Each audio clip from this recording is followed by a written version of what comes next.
Hey everyone, thank you so much for tuning in today. Super excited to be with you. So I wanted to talk to you about the topic, are you willing to risk rebuke and rejection to have a radical encounter with Jesus? Because the reason why I wanted to talk to you about this today is because sometimes our obedience or our lack of obedience, so our disobedience, gets in the way of us doing the things that God has called us to do. So God has put something on your heart, but yet you're running from him, right? And I'm raising my hand because I've been there. And matter of fact, it's like God convicted me of this message because it's something that I'm dealing with right now. Because sometimes the obedience that God calls us to can be scary. It can be uncomfortable. It can cause us to get outside of our comfort zone. And we're so used to being in a certain place that when God is calling us to somewhere different, we want to run. Like, I am no exception with this, right? But the thing is that we have to be willing to risk rebuke or rejection to have that encounter with Jesus, to have that radical obedience to the things that he's calling us to do. Because remember, Jesus was so obedient to the Father to the point of death that he ended up going to the cross because that is what he was called to do. And so I was having a discussion with a friend of mine, and this exact message that I'm talking to you about right now, literally was laid on my heart.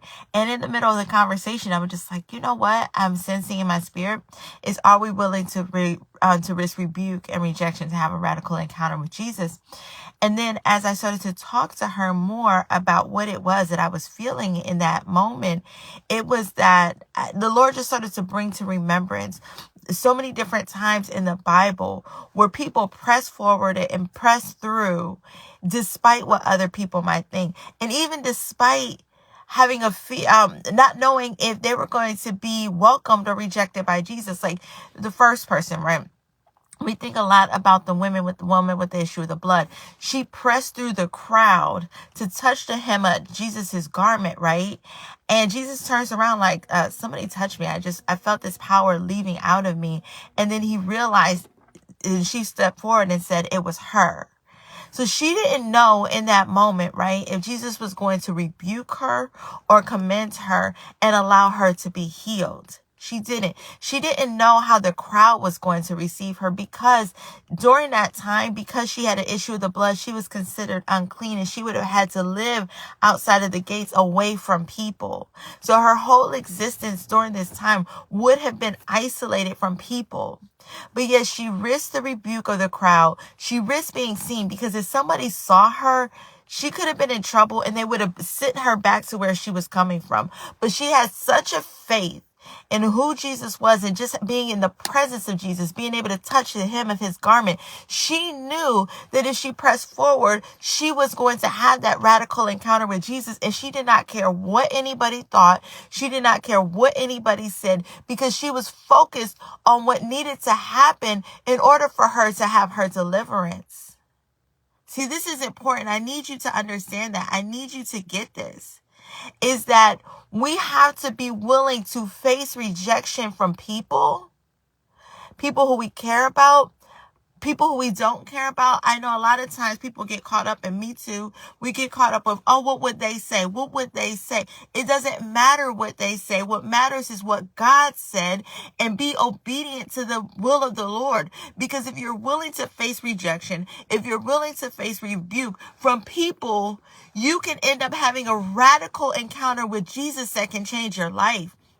Look at Noah.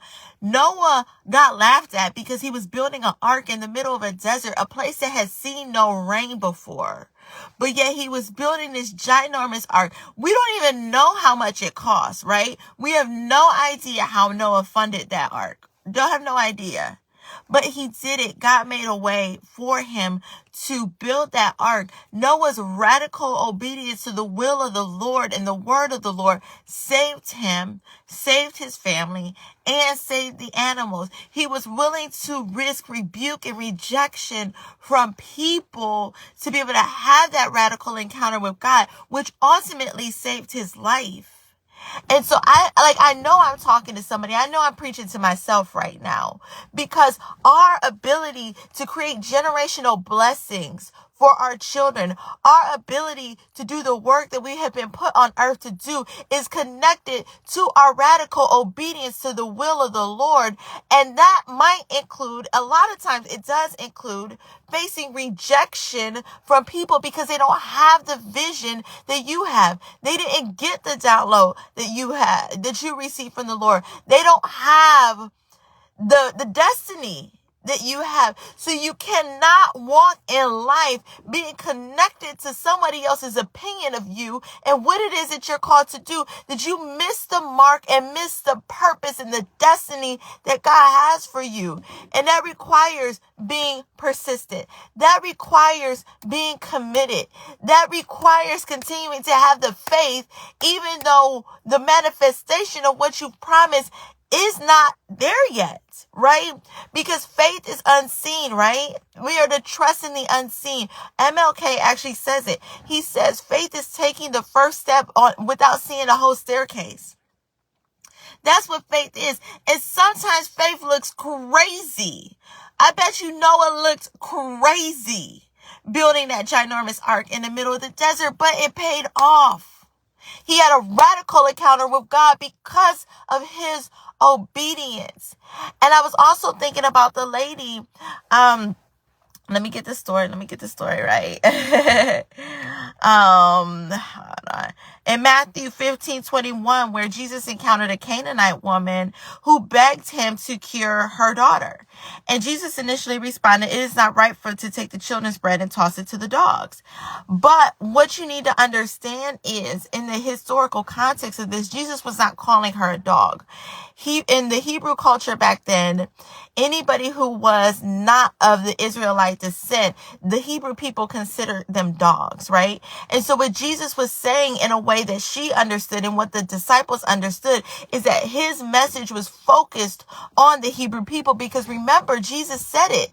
He said it, that he has come to the lost sheep of Israel. That was his mission. And then when he died, his disciples, mainly Paul and the people connected with the ministry of Paul, took that message to the Gentiles, because if you look at both the Old and the New Testament, it is very clear that from the start of creation, it was always meant for everybody to be a part of Jesus's family, of God's family, right? And so that's what he was saying. He was saying that he cannot, he wasn't called to the Gentiles. He was called to the Hebrews. And so by him really entertaining her, he was, in violation of his mission. But what you have to understand is he was not doing this to be derogatory to her, because she understood Jesus's nature. She understood Jesus's compassion, and she understood the character of Jesus. And she knew that if she pressed forward by faith, she would get the miracle that it was that she was seeking. She would get the healing that she was seeking. And she recognized that. And that is why she continued to press forward, even though it looked impossible. Even though Jesus said, "I came to the people of Israel. I came to deliver first the message of the gospel to the people of Israel." But as you see throughout his ministry, he helped Roman soldiers. He helped the Samaritan woman at the well. He ended up helping the Canaanite woman. He commended her for her faith and said, "You know what? I'm going to heal you," because on the heart of Jesus, what people always say, the currency of heaven is faith. She demonstrated tremendous faith. She was willing to risk rebuke by the disciples, the people who were around Jesus, and Jesus himself, because she was not a Jew. But she walked forward in faith. So she was willing to risk rebuke and rejection to have a radical encounter with Jesus. So what are you willing to risk? What are we willing to risk to do the mission that God has called you to do? What are you willing to risk?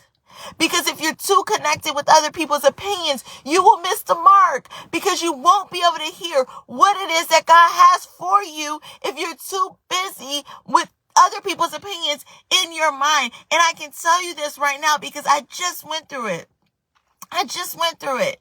Because what sometimes I can get uncertain about what it is that God has called me to do, because I'm so multi-gifted, so multifaceted, that sometimes I get impatient with the manifestation of what God promised me, and then I lean into self-reliance. And when I'm in that self-reliant mode, I start inquiring of the opinions of other people to be able to help validate ideas that either God has placed in my mind, in my heart, in my spirit, or ideas that I want to work on outside of the will of God. And so when I get in that mode, it gets cluttered, it gets confused, and then I end up frozen, not moving forward, because at this point, I have taken my eye off of God and put it on man and off of the mission that God has for me. See, the thing is, Jesus was laser focused. He did not he did not move. He did not deviate from what it was that God called him to do. He kept focused and kept moving forward.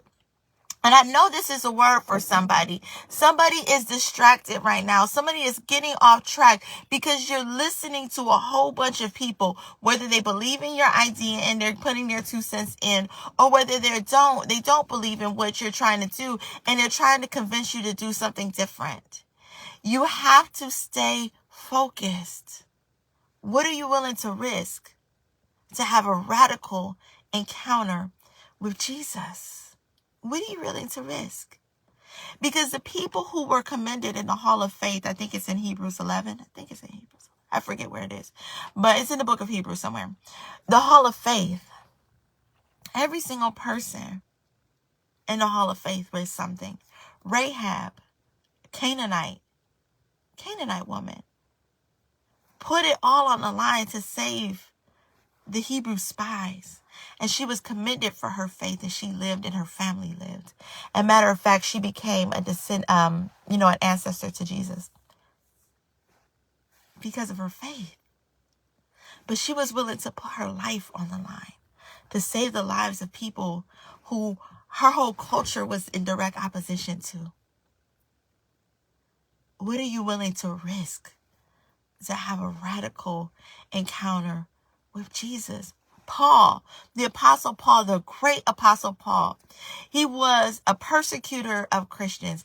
He was very high up in the Jewish culture. He gave it all up because he had a radical encounter with Jesus. Because it's very clear in the Bible. It says, we're supposed to be in the world, but we're not supposed to be of the world. We can choose which one we're going to serve. Do we choose culture, the world, or do we choose Jesus?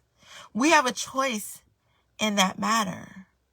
But sometimes, even as Christians, we have 1 foot in culture, 1 foot in the church, or 1 foot in with Jesus, because we're afraid of the fallout of what it means to follow Jesus.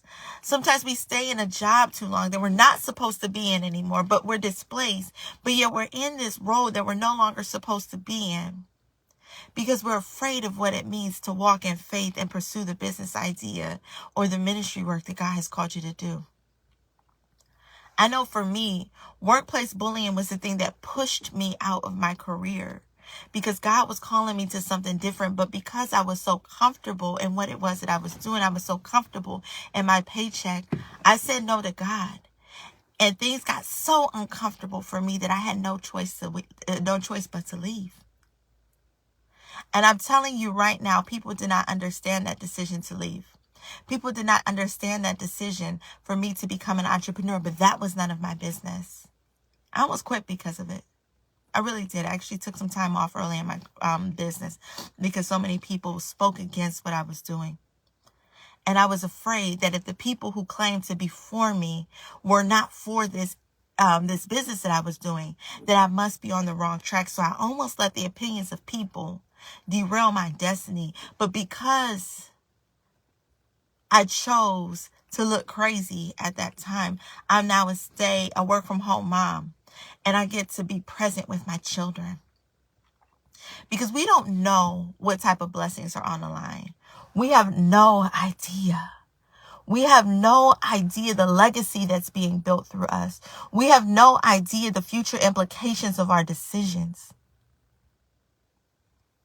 That's why it's so important that we have to ask ourselves, Are we willing to risk rebuke or rejection to have a radical encounter with Jesus? See, I lost a lot of friends when I became an entrepreneur, and it hurts. It hurt very bad. It hurts. Betrayal hurts. But do you get back up again after betrayal, pain, and hurt? Or do you lay down and die? See, that's a question that many of you need to ask right now. Are you laying down and dying? Are you giving up your dreams because of the setbacks that you've experienced in life? Or will you get back up again and have a radical encounter with Jesus by risking the persecution, the rejection, the rebuke of other people? Because at the end of the day, God has put a unique mission and destiny on you that he didn't give to anybody else, but he has uniquely tasked you with. So my question to you is, are you going to say yes to God? Or are you going to say yes to the distractions? Are you going to say yes to God? Or are you going to say yes to the lies and the confusion that people can put in your mind? So it's up to you. What are you going to choose? And I'm going to ask you again, are you willing to risk rejection and rebuke to have a radical encounter with Jesus? Because I can promise you that a radical encounter with Jesus will change your life. It will change your life for the good. It will put you on a path that you never imagined possible. It's not going to be easy. Let's be clear. It's not going to be easy.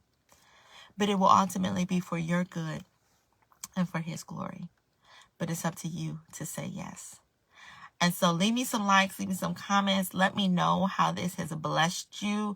Make sure you stay connected. Turn on your notifications. Make sure you subscribe so that way you can be notified every time that I drop a new video. All right? Because, yeah. Okay. I thought my phone was doing something weird. But anyway, yeah, so make sure you stay connected. And I wanted to also encourage you to join the Budget Bootcamp because there is a connection between how you manage your finances and your ability to walk in your destiny and purpose. And we're going to be talking about that all in the Budget Bootcamp and making sure that you're set up for sustainability and for success financially. So that way you can build your foundation on rock instead of sand. Because sometimes people jump into the destiny work, but they haven't set that financial foundation yet. And then that destiny work crumbles because it wasn't built on a good foundation. So there's so many different parts to what it is that God has called you to do. So I encourage you to join the Budget Bootcamp. The next one is on May the 19th.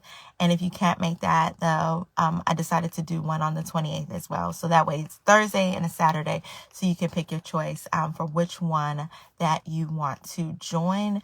The links will be below this video. So I would love to see you there. Do not underestimate the importance of the connection between your destiny work and how you manage your finances. And so if you have dreams of building empires, leaving legacies, building ministries, quitting your job, even building a side business, if you want to give more, you need to understand how to build that financial foundation. And we're going to be talking about that in the Budget Bootcamp. So make sure you join us May 19th. And if you can't make that date, the May the 28th, but grab your ticket now.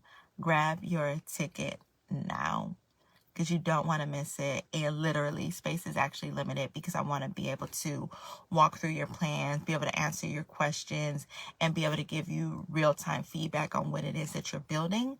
So by the time you leave the boot camp, you actually have your entire financial plan. You have your monthly budget, your annual budget, your financial goals, and your pathway to be able to achieve it. So, like I said, make sure you're subscribed. Make sure you like this video, and let's stay connected. You can connect with me definitely on IG, Instagram over at FNPHENOMENAL, and leave a comment. Let me know how this video has blessed you. Talk to you soon. Bye.